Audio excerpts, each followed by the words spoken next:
नमस्कार। बिहार स्वाभिमान आंदोलन के इस खास चर्चा में आप सबका स्वागत है। मुझे लगता है कि आज के शो को शुरू करने में कुछ विलम्ब हुआ है। हम इस जो हमारे मित्र लोग हैं और भाई लोग जो इतनी मेहनत करके ये सारी चीज़ों को संजोते हैं, कभी-कभी टेक्निकल ग्लिच के कारण समय जो है, तो हम लोगों के बीच में एक बहुत स बड़ी प्रॉब्लम में हम लोग फँस जाते हैं। लेकिन जो भी है एक उत्साह है और एक उत्साह जो नौजवानों का है, उस नौजवान के उत्साह को हम लोगों को समेट लेता है, हम लोगों को बुला लेता है। आज हमारे पास बिल्कुल खास मेहमान हैं। ऐसे मेहमान हैं जिनसे आपको मैं परिचय करूँ, ये सब बिहार के ही हैं और बिहार के होने के शायद आप लोगों के साथ में कभी जुड़े नहीं हैं, रूबरू नहीं हुए हैं, इसलिए आप लोगों के लिए अनजाने हैं। लेकिन राजीव जी हैं, मुंबई फिल्म जगत से हैं, बहुत बड़े अभिनेता हैं, सुप्रीम कोर्ट के लॉयर हैं। शैलेश सृष्टि जी हैं, अपनी शुरुआत जो है जीवन की जो जिसको बोलते हैं ना ब्राउन एंड ब्रॉट अप जो है वो उसी मुजफ्फरपुर शहर से किया है। साहित्य के क्षेत्र में काफ़ी बड़ा नाम कमाया है, जेएनयू से पढ़े हैं, बिहार से आए हुए हैं, यहाँ पत्रकारिता भी किए हैं, बहुत काम किए हैं ज़िंदगी में। अब राजनीतिक विश्लेषक हैं, कभी-कभी पॉलिटिकल पार्टीज़ के साथ भी जुड़ते हैं, छोड़ते हैं। ये सिलसिला उनके साथ चलता रहता है।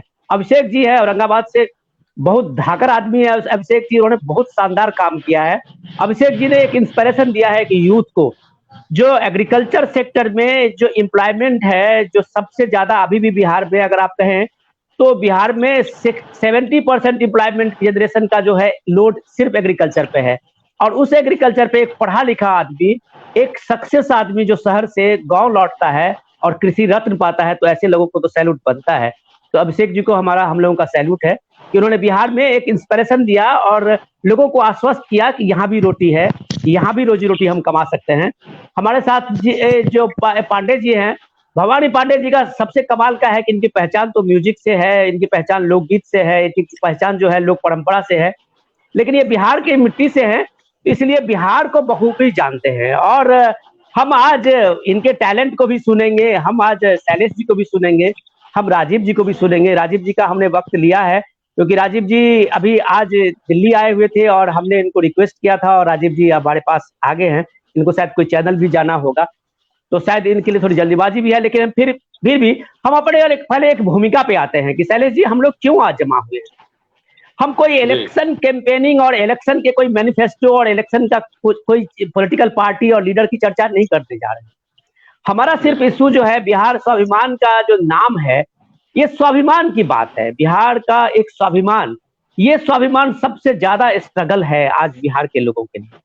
आज हम आज आप सोच लीजिए कि 2020 के इस सदी में, जबकि हमारे यहाँ आप गांव में ढूंढ लीजिए, आपको गांव के ऑलमोस्ट फैमिली में आपको एक इंजीनियर पढ़ा लिखा बच्चा मिलेगा, आपको डॉक्टर मिलेगा, आपको आईआईटी का इंजीनियर मिलेगा, आपको गांव में कम से कम 1-2 गजेटेड ऑफिसर मिलेंगे। ये बिहार है और इस बिहार की छवि को हमने ऐसे तोड़ा है कि हम बिहार के इस पूरे इलेक्शन में काबा और कीबा में और ईबा में इसमें हम फंस गए हैं। तो ये बिहार के इमेज को जो सबसे ज्यादा जो डेंट किया गया, इसमें सबसे ज्यादा नुकसान हमारे जनरेशन को हो रहा है, हमारे नई पीढ़ी को हो रहा है। मुझे आज चलते चलते एक दिमाग में आइडिया आया कि मैं सोच रहा था कि अटल जी जब जाते थे बिहार, तो अपने भाषण में पहले ये बताते थे कि मेरा नाम अटल बिहारी है और बिहारी मेरे नाम के साथ जुड़ा हुआ है। तो मुझे उससे भी आगे जगह लगा कि जब भगवान कृष्ण का नाम भी बिहारी है, तो फिर बिहारी नाम से हम क्यों शर्माते हैं। दिल्ली में हमारे बच्चों को परिचय देते हुए, मुंबई में हमारे बच्चों को परिचय देते हुए कि हम बिहारी हैं, कहने में थोड़ी झिझक सी होती है। इवन कि अब अनस्किल्ड लेबर जो है, उसको मैंने देखा है कि वो बिहार से कहते हुए शर्माता है। वो गोरखपुर कह देगा आपको, कहीं आसपास के गांव का नाम कह देगा, महाराजपुर कह देगा, लेकिन वो बिहार नहीं कहेगा, छपरा नहीं कहेगा, सिवान नहीं कहेगा। ये क्या है?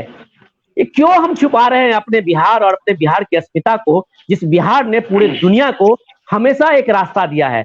चाहे पॉलिटिकल लाइन की बात हो, चाहे रिलीजन की बात हो, चाहे आप शैक्षणिक जगत में देखें, बिहार ने हमेशा रास्ता दिया है। बिहार और बंगाल भी जब एक था, तब भी बिहार ने एजुकेशन में हमेशा देश को एक इंस्पिरेशन दिया है।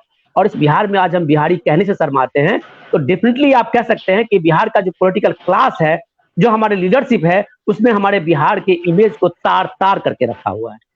सबसे पहले मैं राजीव जी आपसे थोड़ा-सा माफी इसलिए चाहूंगा कि मैं इसलिए शैलेश जी को पहला निमंत्रण इसलिए दे रहा हूं कि शैलेश जी इन सारी स्थिति को बखूबी देखा है और शैलेश जी जो देखा है, शैलेश जी को सुनना और चाहता हूं। शैलेश जी से मेरा इसलिए ये है कि शैलेश जी एक साहित्यकार, जो बिहार के साहित्यकार हैं, बिहार के जो कवि हैं, बिहार के जो लेखक हैं, उनको रिप्रेजेंट करते हैं।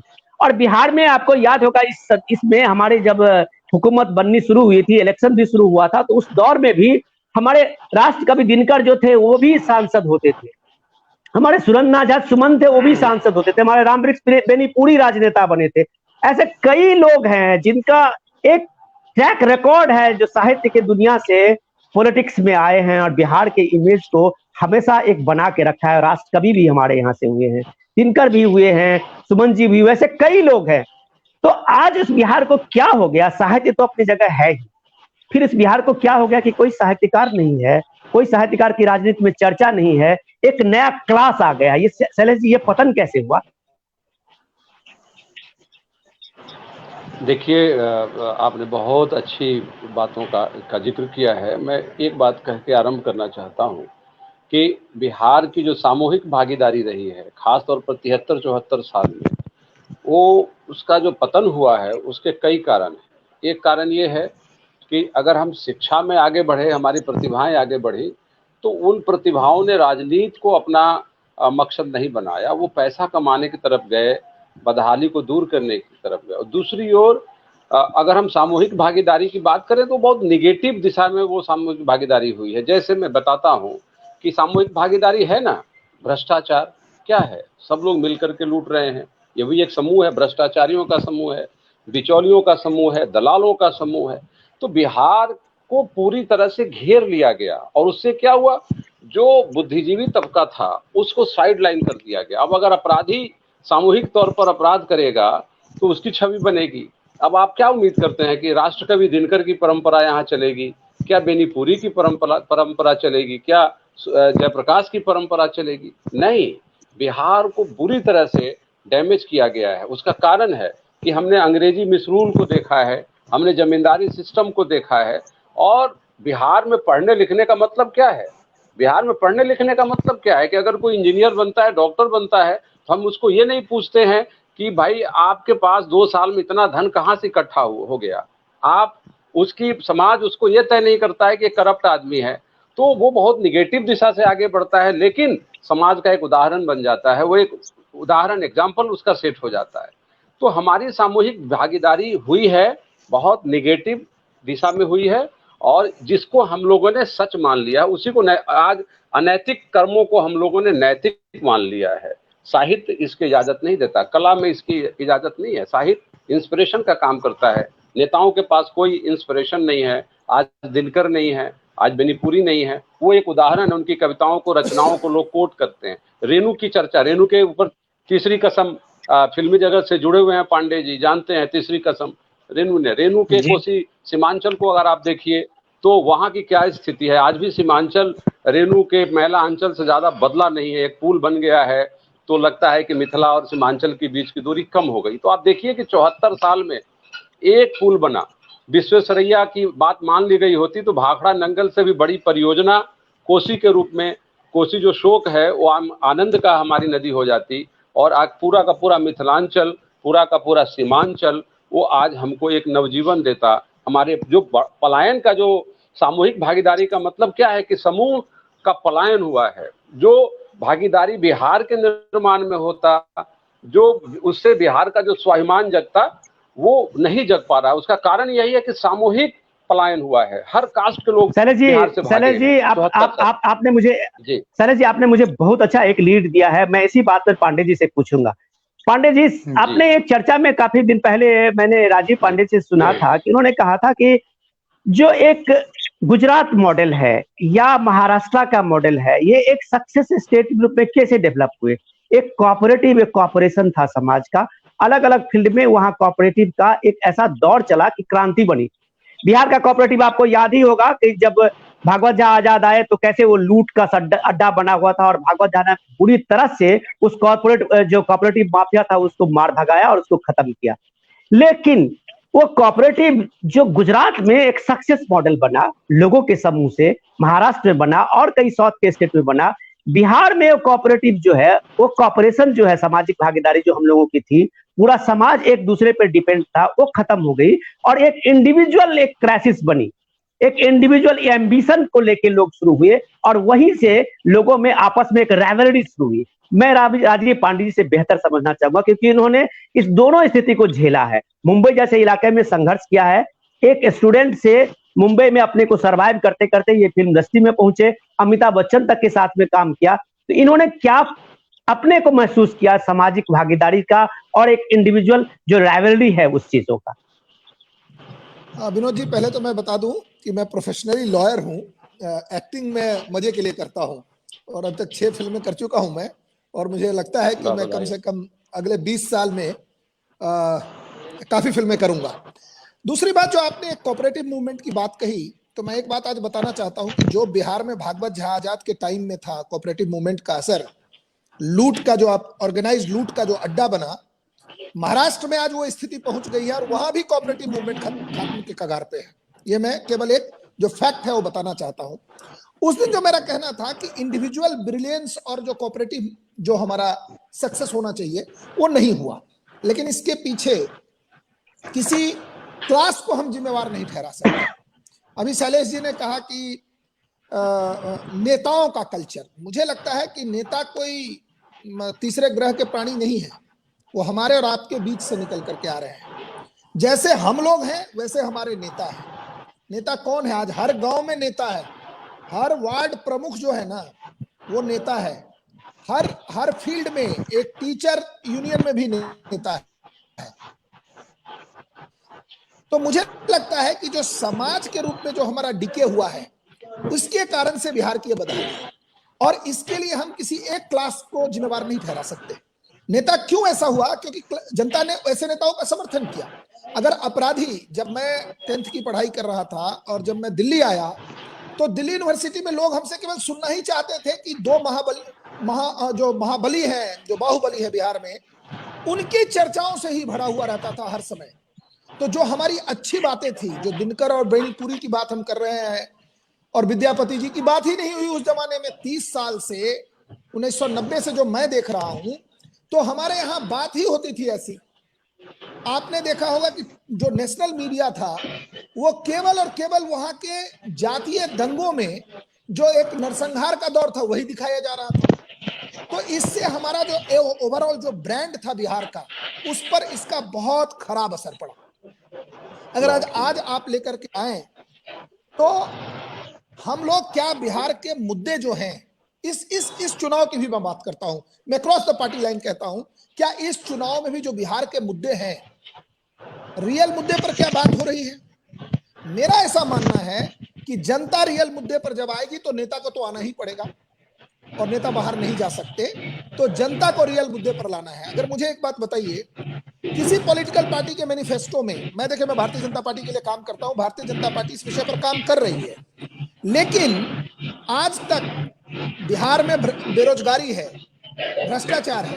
तो बेरोजगारी के लिए एक तो है कि नौकरी देने की बात है, इंडस्ट्रियलाइजेशन की बात है, लेकिन क्या पॉपुलेशन कंट्रोल की कोई बात कोई राजनेता कर रहे हैं? क्योंकि वो कंटेंशियस इशू है। तो हम रियल बात पर नहीं जाएंगे जब तक हम ऊपरी और सतही बातों की बात करेंगे। मुझे नहीं लगता है कि हम किसी सही दिशा की तरफ है।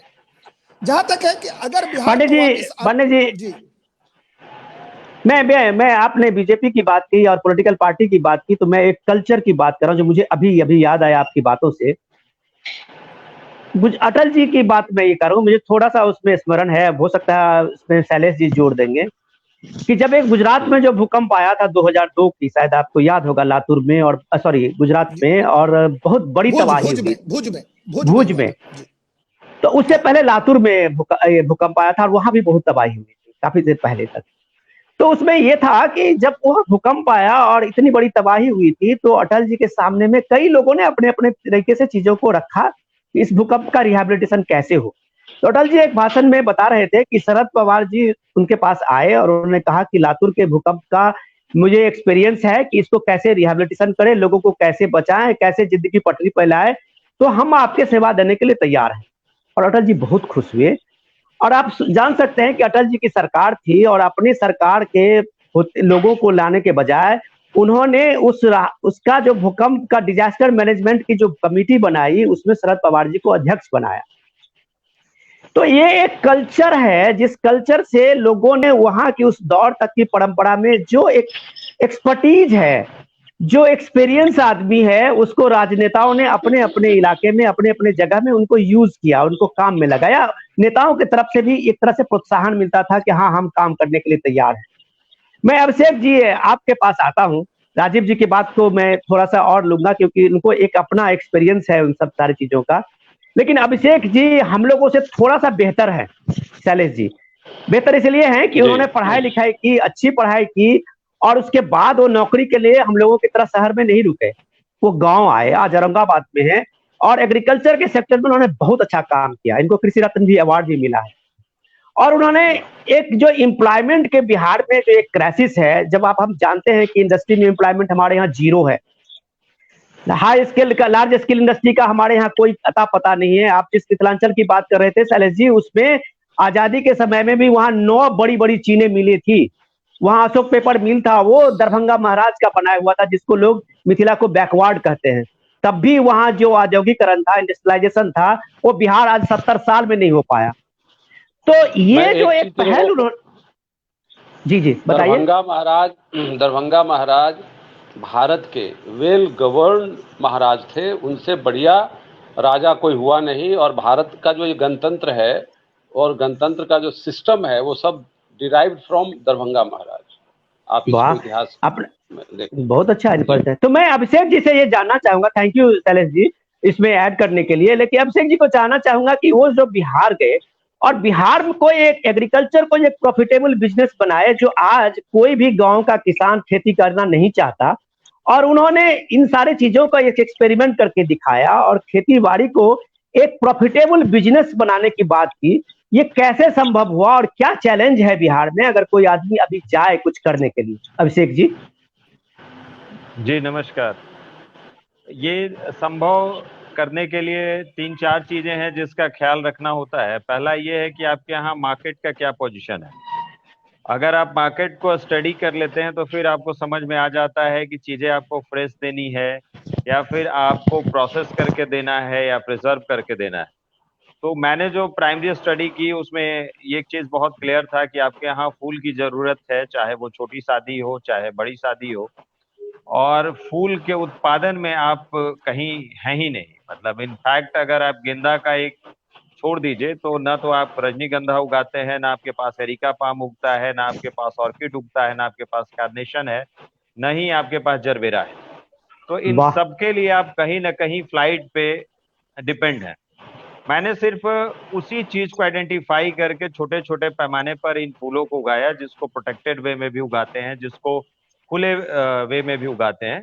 और ये बहुत ही सफल रहा। जो भी पटना की फूल मंडी है इसको बहुत ही हाथों हाथ ले गई और वहां से सब कुछ शुरू हुआ। उसके बाद मैंने एक टाइमिंग फैक्टर को बड़ा इंपॉर्टेंट माना। जैसे फूल में ही एक ग्लैडियोलस का फूल है, वो बुके में स्टिक के रूप में यूज होता है। अब आप देखिए कि अगर ग्लैडियोलस लगन के समय में निकल रहा है तो 5 रुपए, 6 रुपए, 7 रुपए, 10 रुपए स्टिक बिक रहा है। और वही ग्लैडियोलस जब खरमास में निकलेगा तो 50 पैसे का भी आपका कोई वजूद नहीं है। को ये सिखाया कि जो वैरायटीज है और वैरायटीज के साथ मैच्योरिटी का पीरियड है, इसको सीरियसली लेना है। इसको सिर्फ इसलिए नहीं मानना है कि भाई 76 दिन की फसल है तो लगा दिया, चलो 80 दिन में या 70 दिन में निकल जाएगी। इसको काउंट करवाया हम लोगों ने। थर्ड जो हम लोगों ने कोशिश करी कि टेक्नोलॉजी को इसमें लाया जाए। आप अपने यहाँ कहीं भी किसी भी बाजार में खड़े हो जाइए, आज के डेट में 150 रुपए से कम धनिया पत्ता नहीं है। और आपको जान के आश्चर्य होगा कि जो धनिया पत्ता आप बाजार में खरीद रहे हैं, इसका 1% भी आपके बिहार में ग्रो नहीं हो रहा है। मतलब धनिया का पत्ता बैंगलोर से गो एयरवेज से आ रहा है, धनिया का पत्ता पुणे से इंडिगो से आ रहा है। तो ये इंपॉर्टेंट है कि जो टेक्नोलॉजी आती है, हाइड्रोपोनिक आ गया, एक्वापोनिक्स आ गया, उसको छोटे पैमाने पे कीजिए। कोई जरूरी नहीं है कि सीधे 1 बीघा 1 एकड़ में चले जाइए। 100 स्क्वायर फीट में आप इसको स्टार्ट कर दीजिए और देखिए कि फायदा होता है कि नहीं होता है। हमारे यहाँ मिथ बहुत बड़ा है। जब सरकार ने ड्रिप वाटर को लॉन्च किया तो आप देखिए कि महाराष्ट्र में ड्रिप वाटर लेने के लिए किसान लाइन लगा के खड़े रहते हैं और वो सब्सिडी का डिमांड करते हैं। बिहार में 90% पे सरकार लेके आई और मैंने दसों किसानों को ये कहते हुए सुना कि बिहार में पानी की कमी थोड़े है कि हम लोग बूंद बूंद पटवन से पटाएंगे। बिहार का जेठ का मौसम इतना गर्म होता है कि बूंद बूंद पानी से क्या होगा। तो ये जो मिथ है इसको हम तोड़ने में सफल हुए हैं। अभी भी बहुत कुछ करना है। हाल फिलहाल में हम लोग एरोमेटिक मेडिसिनल पे ज्यादा कंसंट्रेट कर रहे हैं, क्योंकि नीलगाय का फैक्टर बहुत ज्यादा बढ़ गया है। और दूसरा, क्लाइमेट में चेंज है। आप देखिए, कभी बहुत ज्यादा बारिश हो जाती है, कभी बहुत लंबे समय तक बारिश नहीं होती है। तो हम लोगों ने IGFRI झांसी में इसको पढ़ा था कि पहले जनरली 7 दिन पे इतनी बारिश हो जाती थी कि जो क्रॉप्स हैं वो अपने को सर्वाइवल मोड में रखते थे। अब वो गैप बढ़ के 14 दिन चला गया, यानी 7 दिन पौधे स्ट्रेस में रहते हैं। तो जब 7 दिन स्ट्रेस में है तो आपको कुछ ना कुछ सब्स्टिट्यूट ला के खड़ा करना होगा। अभी मगध के इलाके में धान लगा हुआ है, 90% खेतों में जो ऐब बोलते हैं गांवों में, मतलब कोई ना कोई व्याधि फैली हुई है। लेकिन किसानों को एक आदत हो गया है कि हथिया बरस जाएगा तो रोग धुल जाएगा, थोड़ा सा तो लगेगा ही लगेगा। तो इसके समकक्ष ऐसे क्रॉप्स को हम लोग बढ़ावा दे रहे हैं, और उसको डायरेक्ट मार्केट करने के लिए हम लोग farmer producer companies across Bihar बना के रखे हैं। और आज 40-42 हजार किसानों को हम लोग डायरेक्टली इनडायरेक्टली मदद दे अभिषेक रहे हैं। जी, अभिषेक जी, मैं तो आपको नमन करना चाहूंगा और सैल्यूट करना चाहूंगा। बिल्कुल। आप हम लोगों के बीच में, हमारे बीच में सबसे आदर्श तो आप ही हैं। अगर आप जैसे लोग आज बिहार में जो लोग चुनाव लड़ रहे हैं और जो फेस हमारे सामने में है, अगर आप होते तो शायद ये 9 लाख नौकरी की और 19 लाख नौकरी का प्रोपेगेंडा नहीं करना पड़ता। ये तो आपके हाथ में है कि 10-20 हजार लोगों की नौकरी तो आप अभी भी दे सकते हैं। क्या शैलेश जी? ये और प्रोपेगेंडा मैं को अब ये लोग सर लाल, ये इस प्रोपेगेंडा को सर लाल फीताशाही में बर्बाद करते हैं। मैं एक एग्जांपल देता हूं। इस सरकार में जो उद्योग मंत्री थे, उन्होंने आरक्षण के मुद्दे पे एक बड़ी बात कही थी कि हम खून की नदियां बहाएंगे। जब माननीय को मौका मिला उद्योग मंत्रालय में SC ST का कल्याण करने के लिए, बिहार सरकार की एक बहुत अच्छी योजना थी जिसमें 10 लाख रुपए का प्रोजेक्ट लेके आप किसी भी तरीके का, अगर आपको कपड़ा दुकान खोलना है, आप बढ़ईगिरी करके आप फर्नीचर बना सकते हैं, आप लोहे का बेल्डिंग करके आप पलंग बना सकते हैं। आप 10 लाख रुपए लेते थे, 10 लाख रुपए में 50% सब्सिडी होता था, और 50% को बिना इंटरेस्ट 70-72 इंस्टॉलमेंट में लौटाना होता था। उस शख्स ने अपने मंत्रालय में उसकी वेटिंग 41,000 करके रख दी। मैंने उस योजना के तहत 3-4 बैच की ट्रेनिंग ली है। आपको बताते हुए बड़ा शर्म महसूस हो रहा है कि कुछ उद्यमी ऐसे हैं जिनको सेकंड इंस्टॉलमेंट नहीं मिला सर आज तक 1.5 सालों में। तो वाह, ऐसे ऐसे लोग बैठे रहते हैं सिस्टम में। अब बताइए, उस आदमी ने उधर भी मलाई खाई थी, इधर आके भी मलाई खाया, और इन वक्त पे फिर पलटी मारा था। तो इन लोगों ने योजनाओं का जो कबाड़ा किया है, बाहर में जाके कहते अभिषेक हैं जी, कि हम वंचित अभिषेक हैं। जी, अभिषेक जी, आपने बिहार की असलियत को परिचय कराया। जो लोग हमारे बिहार स्वाभिमान आंदोलन के इस प्रोग्राम को देख रहे होंगे और समझ रहे होंगे, उनको ये पता होगा कि बिहार का दर्द क्या है जो अभिषेक जी बयां कर रहे हैं। क्योंकि अभिषेक जी ने संघर्ष किया है। अभिषेक जी ने अपने को बिहार के उसी जगह पे खड़ा किया है, स्ट्रगल करके, जहां से लोग भाग चुके हैं।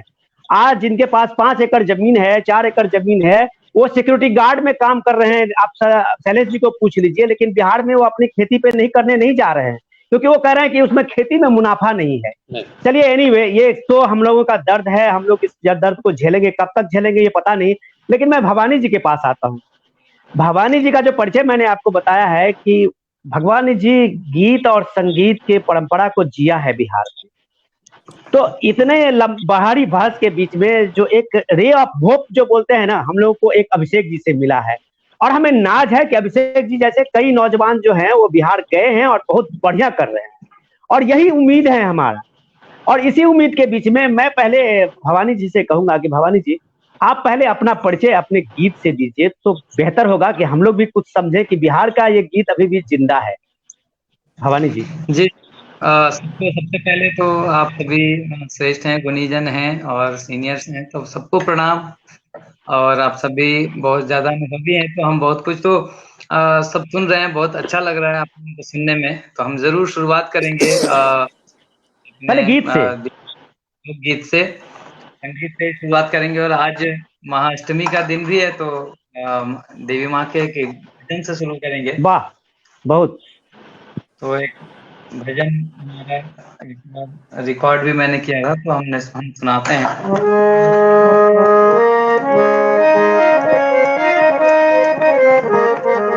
ये गीत माताएं गाती हैं गाँव में, जो मैंने वहां से निकाला है गीत को।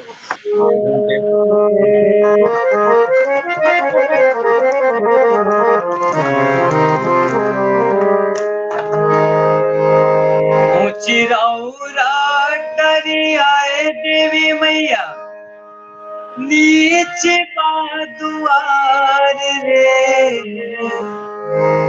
चिरौरा डरी आए देवी मैया नीचे दुआर रे, अरे आंगना चौरवा के लगिया लागल दरबार हो, अरे आंगना चौरवा के लगिया दाएं बाएं देवागना सन्मुख बैठल शेर हो, दाएं बाएं देवागना सन्मुख बैठल शेर हो, अरे ऊंची रे अदालत रोरी होता फरियाद हो, अरे ऊंची रे अदालत रोरी। ये माता रानी का बहुत बढ़िया। मैं भवानी जी मैं अभी फिर दोबारा आता हूँ आपके पास, लेकिन मैं आपसे जानना चाहूंगा कि अगर आपने म्यूजिक को आपने एक करियर बनाने की बात सोची, या आपको लगता है कि जैसे पंजाबी गीत या और राजस्थानी गीत या बाकी गुजरात के जो फोक म्यूजिक है, इन सब का जो बड़ा बाजार मिला, क्या बिहार में इस तरह का कोई प्रोत्साहन मिला कि लोक कलाकार जो हैं वो यहाँ अपने गीतों का एल्बम बनाएं, कैसेट बनाएं, वीडियो बनाएं और एक बड़ा बाजार वो अपना तलाशें अपने रीजनल गीत को लेके, अपने फोक गीतों को लेके? कभी आपको लगा कि ऐसा कोई सरकारी मदद या कुछ इस तरह के प्रोत्साहन समाज ने या व्यवस्था ने, सिस्टम ने आपको दिया होगा? जी, अभी तक तो ऐसी व्यवस्था नहीं है। जो चली आ रही है वह पुराने जमाने से दूरदर्शन, रेडियो और इसके अलावा बिहार सरकार इसमें बहुत ज्यादा कुछ नहीं कर पा रही हैं, और पर अभी कुछ चीजें आ रही हैं, देखने में मिल रही हैं। जैसे हर एक लोक सांस्कृतिक महोत्सव हर एक जिला में अभी कुछ सालों से हो रहा है कि हर साल हर एक जिला में महोत्सव होता है, वहाँ के लोक कलाकारों को के लिए होता है। इस तरह के अभियान भी चलाए गए कि जितने कलाकार गाँव में हैं, जो हारमोनियम और ढोलक और मंजीरा लेकर के अपने लोक संगीत को संभाले हुए हैं, उनके लिए उनका नामांकन तो होता है, रजिस्ट्रेशन भी हुआ है, और उनको चुन के उस जिले में जब कार्यक्रम हो तो उनको बुलाने की बात हुई। पर ये जब कार्यक्रम निर्धारित किया जाता है, जब डेट या, तो ये जिला प्रशासन को मिलता है इसका कार्यभार। पर कुछ सालों तक जिला प्रशासन खुद से संभालती थी, अभी इवेंट का दौर आ गया है, तो वहां क्या होता था कि प्रशासन ऐसे ही खाना पूर्ति करती है वहां पे, कि जो अपने जान पहचान के आर्टिस्ट हैं बाहर से 2 कलाकार को बुला के कार्यक्रम करा दिया गया। जो हाँ, मैं आ रहा हूँ राजीव जी पास। एक लेटर मिल जाता रहा हमेशा, एक लेटर मिल जाएगा, और डीओ साहब के माध्यम से, शिक्षा पदाधिकारी के माध्यम से, जो शिक्षक हैं, संगीत के शिक्षक भी हैं, तो उनको कि आप आइए, अपने माथा पर हारमोनियम लेके आइए या पैदल आइए, साइकिल से आइए, फर्क नहीं पड़ता, लेकिन तो होने के लिए लाखों रुपए, फ्लाइट, सब कुछ मिलेगा, पर यहाँ के कलाकारों को हमेशा उपेक्षित किया गया। बहुत बढ़िया भवानी जी, मैं फिर आपके पास आता हूँ। हम राजीव जी हमारे अभी इसमें थोड़ा सा इसके पहले दूसरे जगह थोड़ा उन लोगों का पहला टाइम लिया हुआ था, क्योंकि हम ही लोग आने में थोड़ा विलम्ब हो गया था। मैं कुछ राजीव आपने सुना, राजीव जी मैं अभी पास आ रहा हूँ, आपने सुना हम लोग इनका भवानी जी का एक्सपीरियंस भी, और आपने सुना अभिषेक जी का एक्सपीरियंस भी। आपको लगा होगा कि बिहार में जो एंटरप्रेन्योर हैं, बिहार में जो कर्मयोगी हैं, उनका संघर्ष क्या है, और उसके बावजूद भी अगर बिहार में वो डटे रहे हैं और अपने को एक कामयाब बनाने की कोशिश किया है। आप लोग भी, आप 20-25 साल हो गए बिहार से, हरलाखी से निकले हुए, आपने भी एक अच्छा मुकाम पाया है। क्या ये जो सिचुएशंस है उसमें आप कभी बिहार लौटेंगे, अपने गांव, अपने इलाके में, और कुछ समाज का भला करने के लिए कभी सोचेंगे? मैं आपसे सीधा पूछना चाहता हूँ राजीव जी। देखिए विनोद जी, मैं अभी भी अपने इलाके में एक्टिव हूँ, मैं काम कर रहा हूँ, और मैं प्रोफेशन से लॉयर हूँ, तो पटना हो या तो काम तो करते रहेंगे, और मैं अभी भी हर साल में 4-5 बार जाता हूँ, वहाँ की एक्टिविटी में मैं पार्टिसिपेट करता हूँ। लेकिन मैं एक बात कहना चाहता हूँ। सबसे पहले तो मैं अभिषेक जी को सैल्यूट करता हूँ देखिए, जो डेवलपमेंट का मॉडल है ना, ये जो पहले वाला जो मॉडल था ना 5 इयर्स वाला, ये अब चलने वाला है नहीं, दुनिया में कहीं नहीं चल रहा है। डेवलपमेंट के 2 कारण हैं। डेवलपमेंट है एक कि गवर्नमेंट डेवलपमेंट करी, वो टाइम चला गया, कहीं नहीं हो रहा है। प्लान्ड डेवलपमेंट पॉसिबल नहीं है। डेवलपमेंट गवर्नमेंट की वजह से नहीं होता, लोगों की वजह से होता है। जिस तरीके से अभी अभिषेक जी ने कहा कि मैं काम कर रहा हूं, वो काम कर रहे हैं। देखिए, आप गवर्नमेंट की तरफ मत देखिए। गवर्नमेंट का काम जो है, गवर्नमेंट अगर अपना 3 काम ठीक से कर ले, किसी भी स्टेट की मैं बात करता हूं, दुनिया की बात कर रहा हूं, केवल भारत की बात नहीं कर रहा हूं कि भारत के सेक्टर, अगर स्टेट लॉ एंड ऑर्डर और जो कम्युनिकेशन और इंफ्रास्ट्रक्चर जो है कि कम्युनिकेशन लॉ एंड ऑर्डर अगर है, लोग जाकर के खुद काम करेंगे और आगे बढ़ेंगे। देखिए, बिहार के लोगों का जो स्ट्रक्चरल एक जो उनका है ना कि सिस्टम हमको देगा, देखिए कोई किसी को कुछ नहीं देता। पहली बात है, आप समझ लीजिए। बिहार के लोग जब बाहर आते हैं, मैं ये स्वाभिमान आंदोलन की जो क्योंकि मैं तो पॉलिटिकल एक्टिविस्ट हूं, तो मैं स्वाभिमान आंदोलन में एज ए इंडिपेंडेंट बैठता हूं कि अगर आप जब तक दूसरे की तरफ देखते हैं ना, कोई किसी का कुछ नहीं करता। पहली बात तो ये जान लीजिए। भगवान कृष्ण ने गीता में कहा है, आप अपना कर्म कीजिए और आप ही को उसका उत्तरदायित्व लेना पड़ेगा। ये सरकार की तरफ जो हमारी देखने की आदत है ना, पहले बिहार के लोगों को वो बदलना पड़ेगा। सरकार को जो करना है आप सरकार से करवाइए, सरकार को आप प्रेस करिए जो सरकार को करना है, लेकिन सरकार की तरफ सरकार हमको ये देगी, सरकार हमको वो दे देगी, सरकार ये करेगी। आज की परिस्थिति में मैं एक बात बताना चाहता हूं, ये रिजर्वेशन का इश्यू है या सोशल जस्टिस की बात कर रहे हैं। देखिए, जिस तरीके से इंटरनेट का पेनिट्रेशन गांव-गांव तक है, तो एक दिल्ली मुंबई में रहने वाला यंग लड़का और गांव में रहने वाले यंग लड़के में कोई फर्क नहीं है। उसका जो बहुत बढ़िया ताकत है, उसकी जो माइंड की ताकत है, हमको उस पर काम IQ लेवल है। और सरकार की तरफ ना, केवल सरकार को जो काम करना है उसको जनता को, सरकार को कहना चाहिए और उनको फोर्स करना चाहिए कि ये काम सरकार इंफ्रास्ट्रक्चर बनाए। आप बिल्कुल सही कह रहे हैं, सरकार इंफ्रास्ट्रक्चर पे ध्यान दे तो डेफिनेटली लोगों का अपना जो डेवलपमेंट का एक आइडिया है, अपनी जो सोच है, अगर अभिषेक जी वहां इन मुश्किलात में, एक राजीव जी अभी आप रुकेंगे? नहीं राजीव जी आप रुकेंगे, सुनिए। आपको मैं एक रिक्वेस्ट कर रहा हूं कि आपने शैलेश जी को अगर नहीं सुना तो आपने कुछ नहीं सुना, और अभी हमारे बीच में शैलेश जी आ रहे हैं और आप शैलेश जी को आपको सुनना चाहिए, क्योंकि शैलेश जी हमारे पीढ़ी के सबसे मुखर वक्ता रहे हैं और शैलेश जी हमारे पीढ़ी के सबसे इंटेलिजेंट कवि भी रहे हैं। और मैं शैलेश जी को बोलूंगा, एक रिक्वेस्ट करूंगा कि शैलेश जी कुछ कविता जो है आप अपनी कविता से परिचय दीजिए, जो आप अक्सर हम लोगों को सुना के प्रेरित करते थे और प्रभावित भी करते थे। शैलेश जी। ये मेरे हिसाब से कविता का तो मंच नहीं है। नहीं, फिर भी रिक्वेस्ट है हम लोगों का। फिर भी मेरा रिक्वेस्ट है कि आप दिनकर जी की कविता से भी प्रभावित हैं, आप बाबा नागार्जुन की कविता से, आपने बिहार को सच में एक साहित्य से जिया है, तो ये परिचय हम लोगों को मिलना चाहिए और हमारे जो दर्शक हैं उनको भी मिलना चाहिए कि शैलेश जी हैं क्या। देखिए, मैं अपनी कविता सुनाऊं या दिनकर की कविता सुनाऊं? हाँ, नहीं, आप अपनी भी सुना सकते हैं, दिनकर की भी सुना सकते हैं, आप जिनकी भी, आप अपनी ही सुनाइए, बेहतर। मैं एक गीत सुना देता हूँ। हाँ, एक गीत है, किसको पुकारूं नाम तो पुरवाइयों में गुम गया। वाह। किसको, बिहार के संदर्भ पर है, किसको पुकारूं नाम तो पुरवाइयों में गुम गया, किस अलगनी पर सूखते हैं आंसुओं में भीगे क्षण, किस तरह भौरे हैं गुमसुम मुरझाया जो फूलों का मन, चाहत की बंसी कैसे टेरूं टेरने का पल गया, किसको पुकारूं नाम तो पुरवाइयों में गुम गया।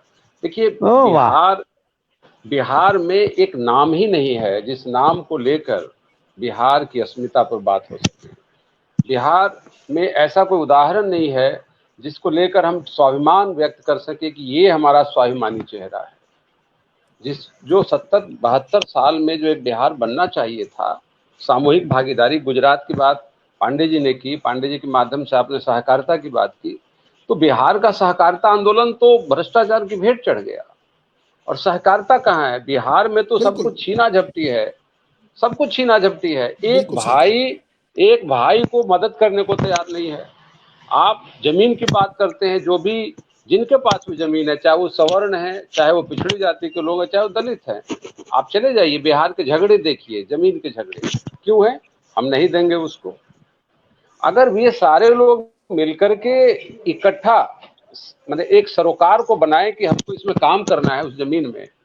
आज अभिषेक जी कृषि का कार्य कर रहे हैं, उनके सामने बहुत सारी मुश्किल होगी अगर उनके पास अपनी जमीन नहीं होगी। बड़े स्तर पर जब वो काम करने जाएंगे, लोगों से जमीन मांगेंगे खेती के लिए, तो देखिए वो किस तरह से उनको परेशान करेंगे। वो आदमी देखेगा कि तो बहुत पैसा कमा रहा है, ये तो मुनाफा कमा रहा है, खुद उसके जमीन में घास उगने को तैयार नहीं है, मगर वो अभिषेक जी को नहीं देगा तो कहेगा भाई हमें इतना पैसा चाहिए तो हम आपको नहीं देंगे, बेशक हमारी जमीन परती पड़ी रहे।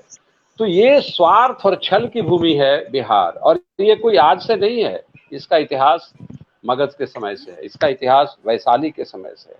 अगर हम बिहार के जातीय इतिहास में जाएं तो हमें लगता है, एक सच्चाई है कि बिहार पर जो सबसे पहला शासन हुआ है वो मागधों का हुआ है। मागध कौन थे? वो एक मिश्रित जाति थी, और उस बिहार को उस समय जब चाणक्य ने जब अपनी उपस्थिति वहां दर्ज की मौर्य वंश में और तमाम जगहों पर, और एक जो कन्फ्लिक्ट उभरा उस समय से, उसको बुद्ध ने आकर के वहां समित किया और बुद्ध ने उस खाई को बड़ा किया। आज बिहार जाति का जो दंश झेल रहा है वो बुद्ध काल से ही झेल रहा है। बुद्ध उसको और खत्म करके बर्बाद करके चले गए। तो हमारी सामूहिक भागीदारी जो जातीय भागीदारी थी, वैशाली थी। वैशाली का जो निर्माण हुआ था उसमें बिरजियों के कुल थे। विदेह का, मिथिला का जब पतन हुआ था उस समय, तो बिरजियों के वैशाली एक का कुल बना, अष्टकुल बना, अष्टकुल। उस अष्टकुल में विदेह भी हुआ करता था, और वो सब डिफरेंट जातियों का कुल था। तो ऐसा नहीं कि जातिवाद, लेकिन उस समय लोगों ने अपनी सामूहिक भागीदारी को तय किया। वो धीरे धीरे जब मगध ने वैशाली पर कब्जा किया और वैशाली का अस्तित्व खत्म हो गया, अष्टकुलों का अस्तित्व खत्म हो गया, तो हमारी सामूहिक भागीदारी की जगह छल कपट छीना झपटी चलता रहा। उसके बाद मुगलों का शासन हुआ, अंग्रेज आए और अंग्रेजों ने आके सब कुछ खत्म कर दिया। रही बात स्वाभिमान की, हम लोग इस बहस को सामूहिक भागीदारी और बिहार के स्वाभिमान की बात कर रहे हैं। एक शब्द है बिहारी। मुझे कोई बिहारी दिल्ली में कहता है, मैं गर्व से कहता हूं मैं बिहारी हूं, मुझे गाली नहीं लगती। हाँ, गाली किनको लगती है? उनको सुनने में लगती है कि वो बिहार से इसलिए चले आए कि उनके पास वहां कुछ करने को बचा नहीं है। जब करने को कुछ नहीं बचा है तो वही बिहारी कोई कहता है तो लगता है यार हम कहाँ वहां थे तो कोई बिहारी नहीं कहता था, यहाँ गए बिहारी हो गए। क्यों? इसलिए कि वो हमें गाली नहीं लगती, इसलिए कि हमारे पास बिहार। जी शैलेश जी, बहुत अच्छा लगा। आपने बहुत 2-3 चीजें मुझे बताई, लेकिन मैं उसी आप ही के बातों को लेके अभिषेक जी के पास जाना चाहूंगा। राजीव जी आप रुकेंगे? मुझे नहीं विनोद जी, राजीव जी राजीव जी आप रुकेंगे? सुने 1 मिनट आपके पास मैं आऊंगा भी। मैं ये बात कहना चाह रहा था कि सामूहिक भागीदारी की बात आपने कही, और आपने कही कि जो ऐतिहासिक पृष्ठभूमि में आपने बहुत शॉर्ट में और बहुत शानदार आपने बात रखी, लेकिन आप ये मत हम लोगों को भूलना चाहिए कि बिहार एक एक्सपेरिमेंट का, बिहार एक हमेशा सदियों से, वैदिक काल से लेके और आज तक बिहार की कर्मभूमि इसीलिए है कि बिहार क्रांति का एक सेंटर है। बिहार में उस समय में भी 400 स्कूल्स थे थॉट के, और डिफरेंट रिलीजन ने वहाँ आजीविक के रिलीजन भी पनपा, और वहाँ बुद्धिज्म भी, वहाँ जैनिज्म भी, वहाँ सारे तरह के प्रयोग हुए। लेकिन वहाँ कभी क्लैश नहीं हुआ धर्मों के बीच में, वहां कभी जातियों के बीच में इस तरह के ना वर्ग संघर्ष हुए, ना कभी जातीय संघर्ष हुआ। बिहार हमेशा एक दूसरे के ओपिनियन को सुनता था, बहस करता था, डिस्कशन करता था और चीजों को आगे बढ़ाता था। ये बिहार की एक परंपरा है जिसको देश ने भी अडॉप्ट किया। हमको ये परंपरा की पॉजिटिविटी को कम से कम एक्सेप्ट करना चाहिए शैलेश जी। हमको बिहार के उस निगेटिव को पेंट करने से बेहतर है कि बिहार ने पूरे देश को एक सिविलाइजेशन का वो सीख दिया है कि बहस जो है लोकतंत्र में उसी से रास्ता निकलता है, और ये बिहार ने किया था।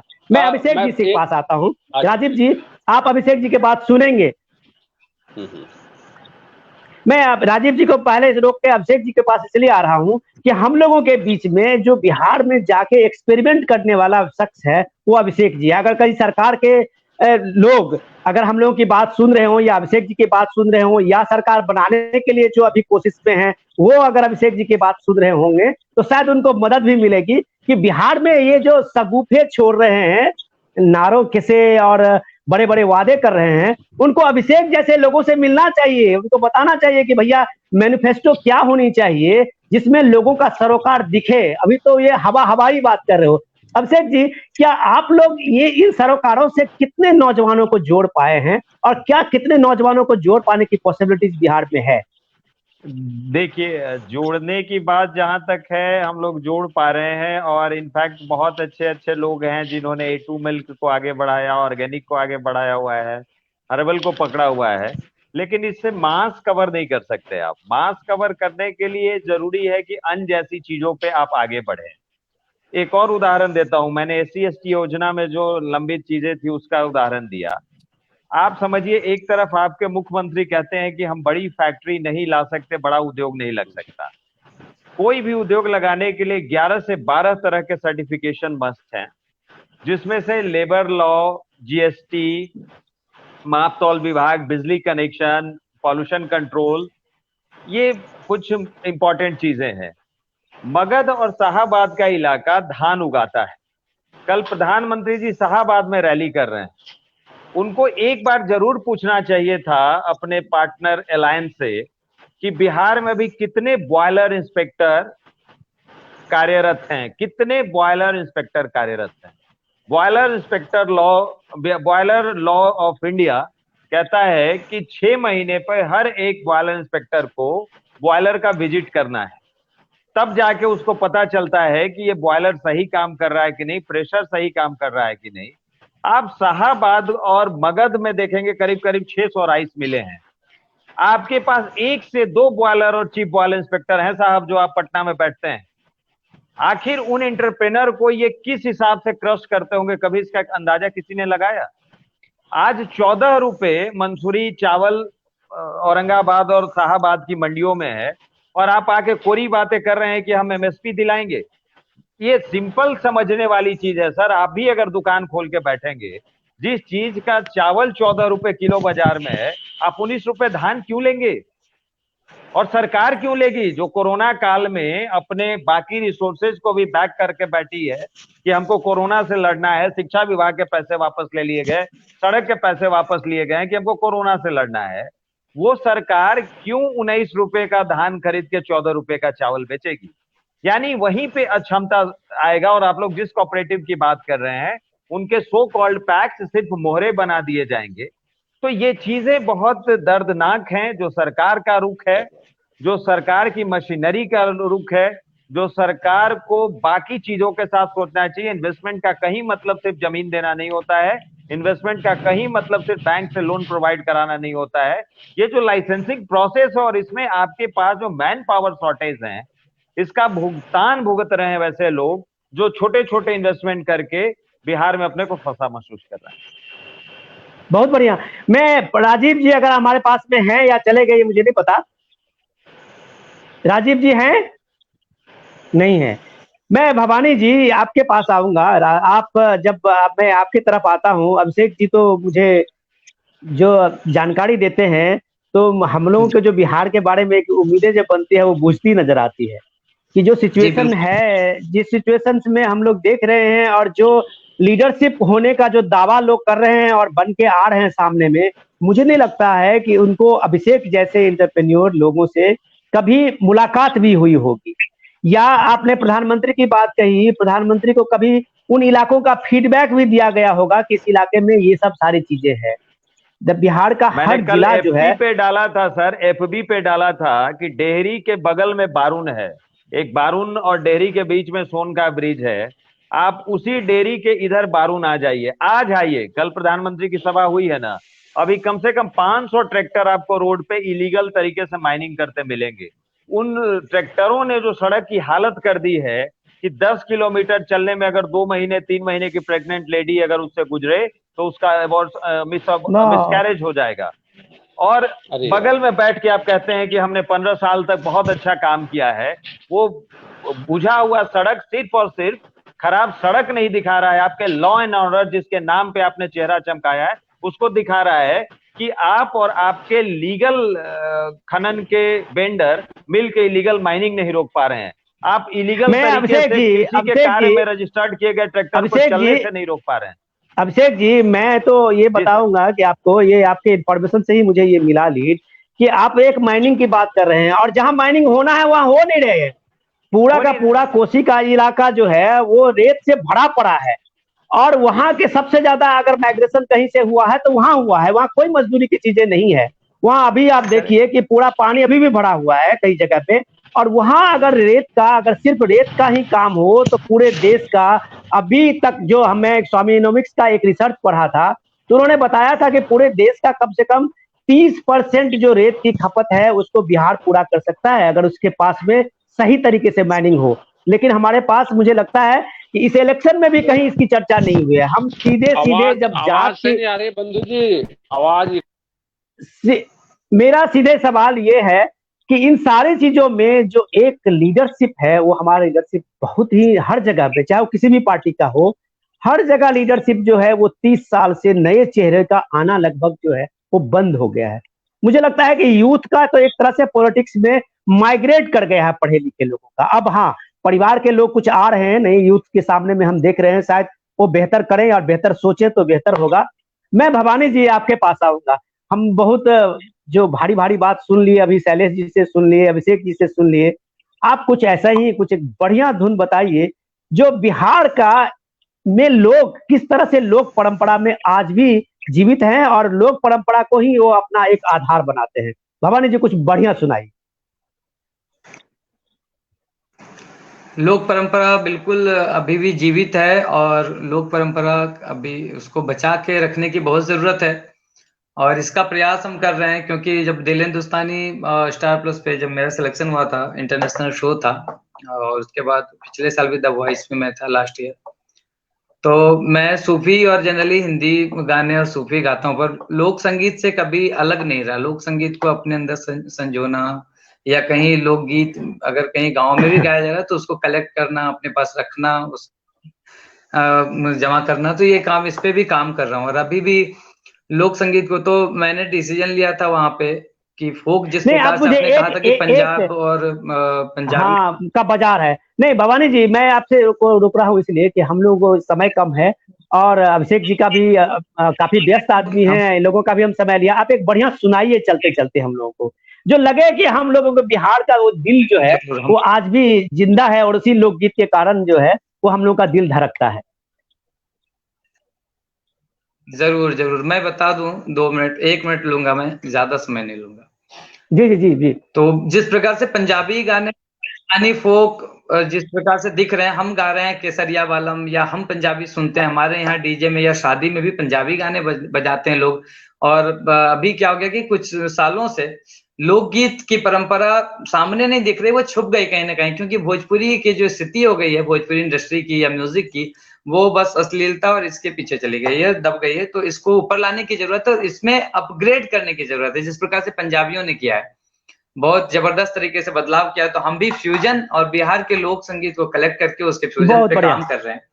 तो जल्दी बहुत कुछ बढ़िया, सीरीज आने वाले हैं, जिस तरह से कोक, हम एक बिहार का फोक स्टूडियो भी हम स्टार्ट कर रहे हैं जल्द ही। तो हम कुछ बहुत सुनाते बढ़िया। हैं एक लोक संगीत, बहुत बढ़िया एक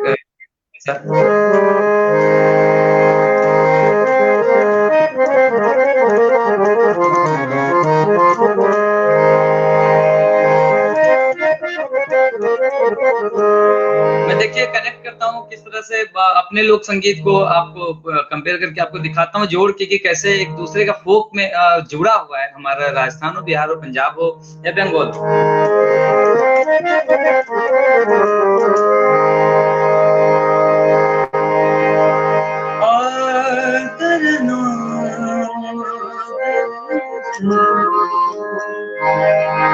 जहिया पे हंसी कलीता चटक बे करी, देखे वाला के मनवा बहके करी। चाहे बगिया में केतनो संभाली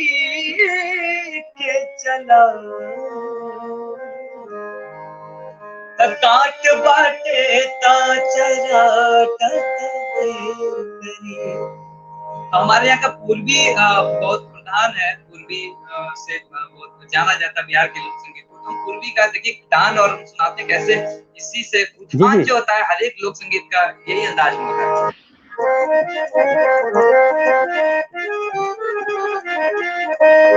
और सासू ननदिया मिली, सासू ननदिया मिली, कैली हा झगड़वा अहोरा, कैली हा झगड़वा पियल के अलगे, कि पियल के अलगे ननदी के बोलिया न सोहाय, पियल के अलगे ननदो के बोलिया न सोहाय, पियल के अलगे। देखिए उठान कैसे हम लोग राजस्थान जाते हैं। सासू ननदिया मिले, मपनी सारे तेरा पद मगर केसरिया, केसरिया बालम आओ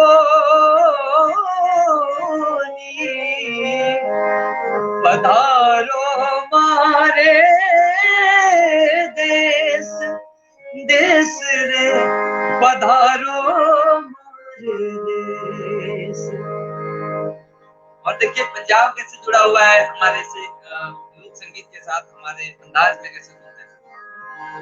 चार चराग तेरे बोलन हमेशा, पंजवा में बालन आइया बला झूले लालन, सिंधड़ी दा सेवण दा सखी शाबाद कलंदर, दमादम मस्त कलंदर, अली दा पहला नंबर, अली दम दम दे अंदर।